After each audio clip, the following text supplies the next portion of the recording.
Nag-uusap sila mag-anak nang dumating sina Richmond at Paulo. Bumati sila sa kanila saka naupo. May progress na ba sa pagkawala ni Lolo? Tanong ni Paulo. Wala pa nga eh. Ang hirap kausap ni Bianca. Sagot niya.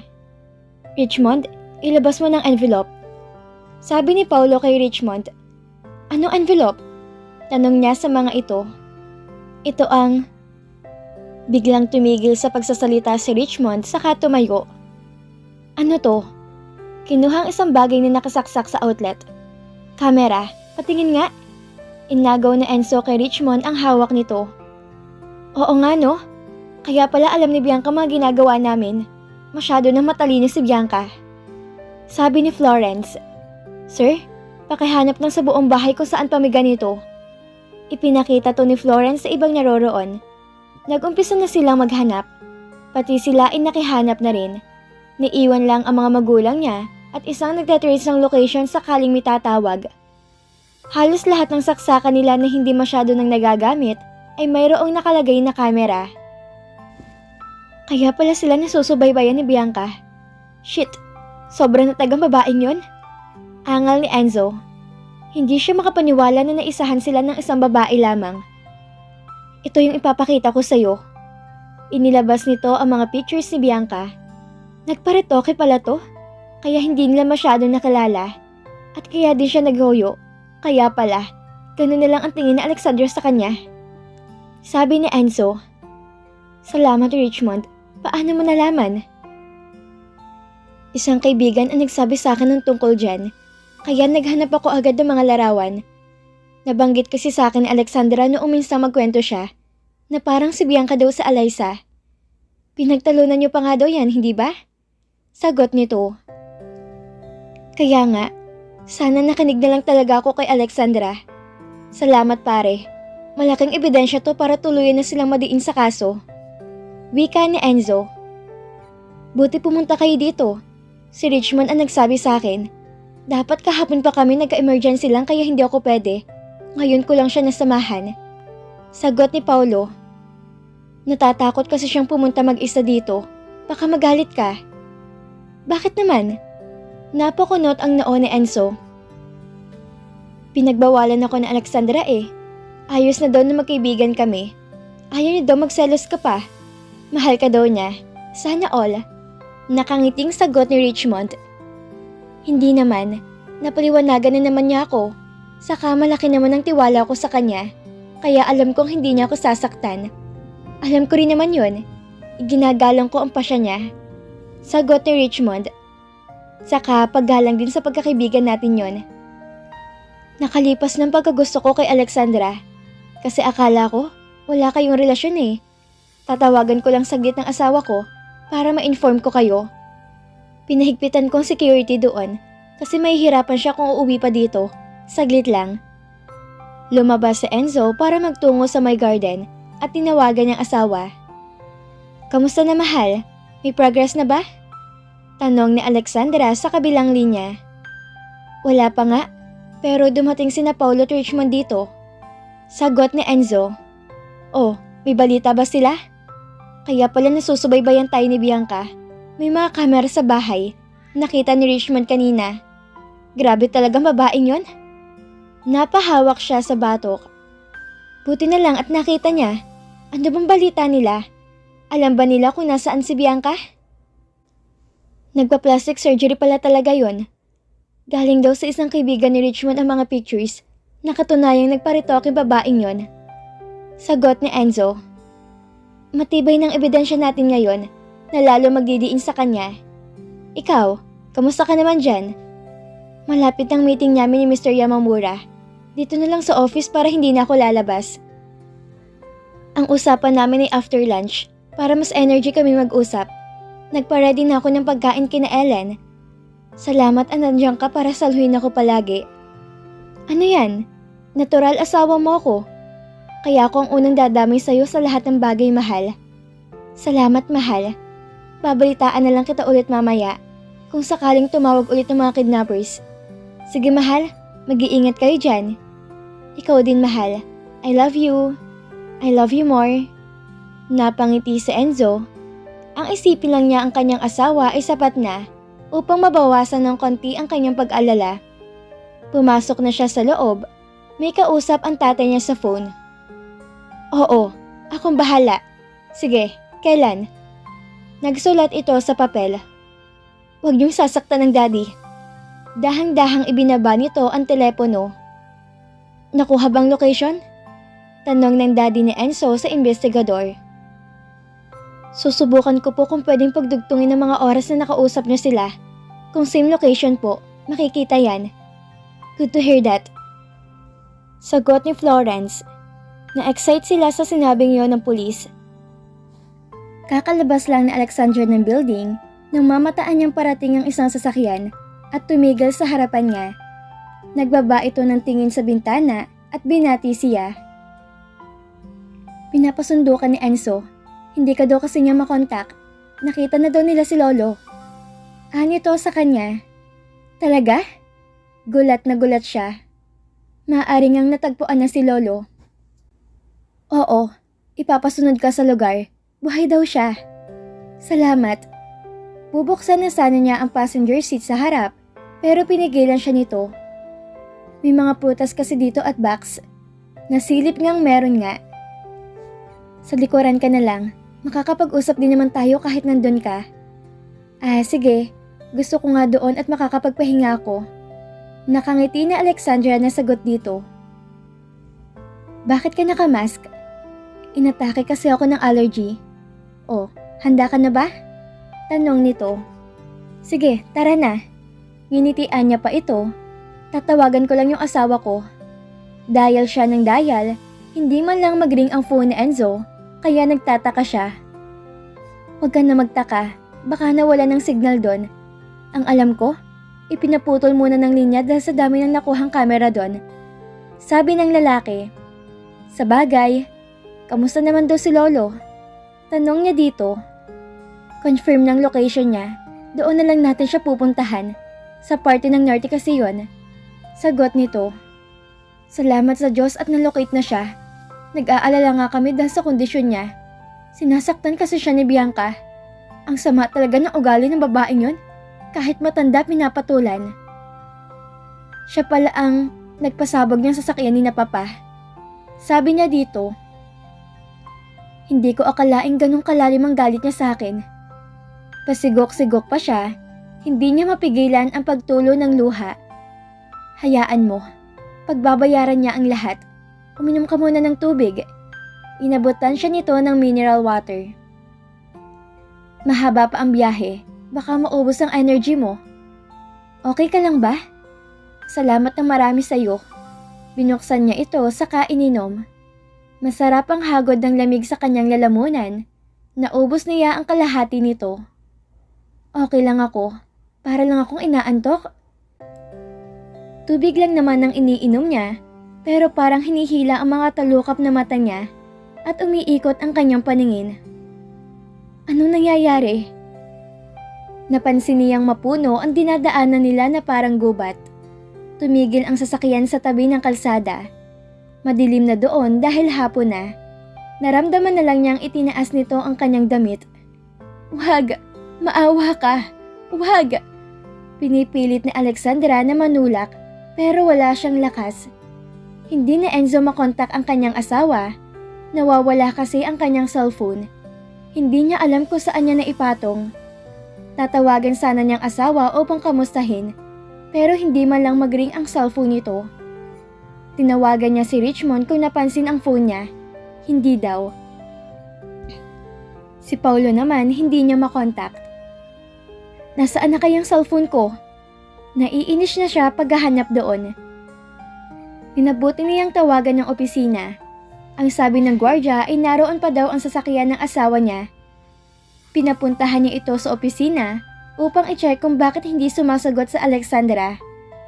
Nanlumo siya nang sabihing nag-check ng CCTV ang mga guard at nakitang sumakay sa Alexandra sa isang unfamiliar na sasakyan. Nagmamadali siyang nagbihis. Saan ka pupunta anak? Tanong ng mami niya. Delikado lumabas. Parang may nangyaring hindi maganda sa asawa ko, mami. Pupuntahan ko lang siya. Sagot ni Enzo. Paano may nangyaring hindi maganda? Hindi nagpapatay ng phone yun, Mommy. Tapos sumakay daw sa isang kotse. Nakapagtataka kasi hindi umaalis yun ng walang paalam.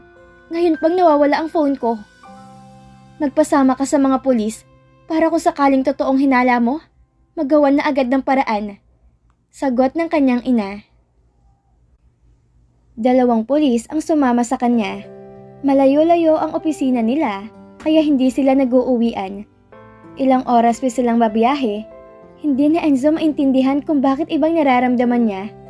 Parang kinakabahan siya. Nanaig ang pag-aalala sa kanya. Nang makarating sa opisina, agad niyang tiningnan ng CCTV. Simula noong umalis ang asawa niya, parang regular day, hanggang may dumating niya sa sasakyan na pakiramdam niya ay kakilala nito dahil nakipag-usap muna to bago sumakay. Kaninong kotse yan? Tanong ng kasama niyang pulis. Hindi kaya sir may ibang lalaking asawa niyo? Imposible. Kahit sa pag-ihi niya kasama niya ako. Sana hindi akong pinili niyang pakasalan kung manlalaki lang din siya. Ako lang ang mahal niyang lalaki. Ako lang. Sagot niya dito. Hindi niya masyadong gusto ang tono ng pananalita nito. Pero hindi lang ni Enzo pinairal ang init ng ulo. Pwede ba? Tanong niya. Malulukit natin yun kung saan nagpunta. Bali may mga CCTV sa kalsada na makikita nating dinaanan nila. Suhestyon ng isang pulis. Tumawag ito sa mga kasamahan, saka ipinalocate kung nasaan ang sasakyang sumundo sa asawa niya. Nagsabi naman ang mga ito na ititrace nila kung saan nagtungo ang sasakyang iyon. Ipinasa ng pulis ang kulay at hitsura ng sasakyan sa mga kausap. Sir, anong unit ang phone nyo? Tanong ng isang pulis. iPhone yon. Gusto nyong hanapin natin? Naka-iPhone din po kasi ako. Sige. Inopen niya ang kanyang ID, lumabas doon na hindi gumagalaw ang cellphone. Nasa isang lugar lamang ito. Basurahan to sir, dyan sa malapit. Sabi ng pulis sa kanya. Nagmamadali nila tong pinuntahan. Nasa sulok ito at hindi masyadong mapapansin unless may mga kumuha na ng mga basura doon. Paano to napunta dito? Kanina lang nasa bahay to. Nag-iisip na si Enzo ng hindi maganda. Sino po bang ibang taong galing sa bahay niyo kanina, sir? Tanong ng pulis. Si Paulo. Sagot niya sa mga ito. Ang kaibigan lang ang hindi niya makonta kanina pa. Kaya malamang, ito ang kumuha kay Alexandra. Ano namang intensyon niya? Hindi kaya may gusto to sa asawa niya? At kunwari lang na sadyan silang pinopormahan nito? Kaya nagmamadali nilang pinuntahan si Paulo sa kondo nito na nagkataong hindi pa daw umuwi ayon sa gwardya. Lalo lang lumalang suspecha ni Enzo na ito ang kumidnap kay Alexandra. Hindi niya to kayang patawarin kahit kailan. Pagsisisihan nitong pagtatrader sa kanya. Nakasalubong ni Enzo sa hallway ng kondo si Paulo. Nagulat pa ito at naroroon siya. Agad niya tong sinugod at sinuntok ng isa na ikinabigla nito. Bakit? Agad pumagitna ang mga naroon. Anong problema mo? Bakit ka basta nananakit? Tanong nito sa kanya at poporma na susugod. Gago ka ba? Ilabas mong asawa ko. Sigaw ni Enzo dito. Bakit ko naman itatago yung asawa mo? Tigilan mo ako sa kaparaningan mo, Enzo, ha? Ganitong nabubuisit ako at nawawala yung phone ko. Huwag kang patanga-tanga dyan. Bulyaw nito sa kanya. Natigilan si Enzo sa sinabi nito. Nawawala din ang phone mo? Parang natauhan siya sa sinabi nito. Oo. Saka bakit mo hahanapin ang asawa mo sa akin? Eh wala naman akong gusto doon. Ang sakit ha? Saka ito gumanti sa kanya. Hindi na siya lumaban pa. Pasensya ka na pare. May sumundo kasi sa asawa ko eh. Akala ko ikaw. Kasi sumagot naman si Richmond sa akin kanina. Ikaw ang hindi. Baka siya yung kumuha sa asawa mo. Patay na patay siya doon. Basta ka mabibintang dyan? Ano yon? Nagkakaubusan ng babae? Asawa mo aasawahin ko pa? Umayos ka nga, Enzo? Inis na inis sa kanya ang kaibigan. Pasensya ka na pare. Hindi ko sinasadya. Nagulat lang ako. Lalapitan niya sana to pero itinulak siya ng lalaki. Umalis ka na nga. Naiinis ako ngayon. Huwag ka niyang sumabay pa sa asar ko at baka samain ka sa akin. Sabi nito sa kanya. Iniwan na sila ni Paulo. Umakyat na ito sa unit nito. Napahiya naman si Enzo. Hindi niya masisisi ang kaibigan na sumama ang loob sa kanya dahil sa pagkawala ng cellphone nito. Gusto man niya itong sundan, hindi na niya ginawa. Alam niya kapag mainit ang ulo ng kaibigan, hindi ito makakausap na maayos. Tara na sir, bumalik na lang tayo sa opisina. Baka mahanap ko pa kung nasaan ang asawa ko kapag nanood ako ng mga CCTV. Inaya na niya ang mga pulis. Pasensya na po kayo sir sa gulo. Okay lang yon. Nauunawaan namin kayo sir. Mukha namang mainit lang ang ulo ng kaibigan nyo. Sagot nito sa kanya. Nagpaalam na sila sa mga guard ng kondo at humingi na rin ng pasensya sa kaguluhang hatid niya. Bumalik na lang sila sa opisina. Tinawagan ni Enzo ang kanyang ina. Mami, may kumuha kay Alexandra. Sumbong na Enzo dito. Naubos na ata ang kanyang mga luha dahil pigang-piga nakakaisip ang kanyang utak. Ano? Sino? Akala ko nga po si Paulo eh, pero parang si Richmond. Paanong? Ang bait ng batang yun ah. Hindi pa kami sigurado kung siya nga.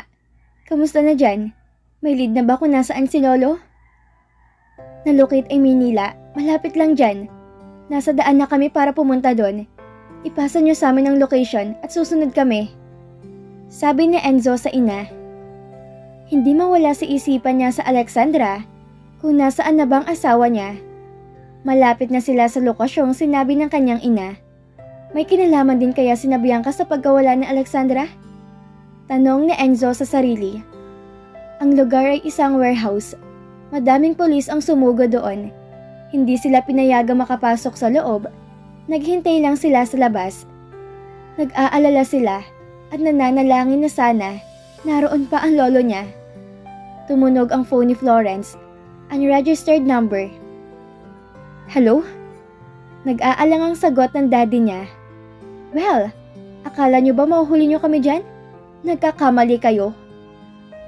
Napatago sila nang biglang sumabog ang isang gilid ng warehouse. Nagtakbuhan palabas sa mga pumasok sa loob. Talon! May naiwan ba? Tanong ng leader ng mga ito. Sina Morales sir, wala pa. Sagot ng isa. May namatay ba? Buti nga sa inyo. Parang papatayin ko na lang ang matandang to. Nakakawala kayo ng gana? Sagot ni Bianca sa kabilang linya. Please, wag! Pigil ng kanyang daddy. Sila naman ng mami niya ay nasa gilid lang at nakikinig. Parang wala na siyang lakas para makipagtalo pa. Mga bwisit kasi kayo no? Asa na yung pera? Naayos na namin. Nangangatal na ang boses ni Florence. Nasaan ang daddy? Ano? Akala niyo'y mapapahuli niyo ako? No! Sir, sina Morales at Andal, sugatan. Tumawag kayo ng medic. Sigaw ng isang pulis. Nagtulungan ang mga naroon upang madala na mabilis palabas ng warehouse ang mga sugatan. Sayang, wala yatang namatay. Magsumbong pa kayo na magsumbong. Kung hindi, aray! Wag! Pakinig nilang iyak ng lolo niya sa kabilang linya. Wag mong saktan ng lolo ko! Inagaw ni Enzo ang cellphone sa daddy niya. Please Bianca, maawa ka sa kanya. May sakit siya at matanda na. Awa? Naawa ka ba sa akin nung iwan mo ko? Naawa ka ba sa akin nung ipagpalit mo ko ha? Di ba hindi naman? Galit nitong angel sa kanya. Papatayin ko na tong matandang to kapag naasar talaga ako sa inyo. Pinatay na naman ng babae ang tawag. Nanlambot sila sa narinig. Baka hindi nito pinapakain ng lolo niya. Hindi na nila alam ang gagawin, lalo na si Enzo. Hindi niya alam kung saan nahanapin niyang asawa. Masyado nang lumalaki ang gulo. Nababalita na to sa media. Kailangang hindi to kumalat sa media, daddy. Nakakatunog si Bianca sa nangyayari.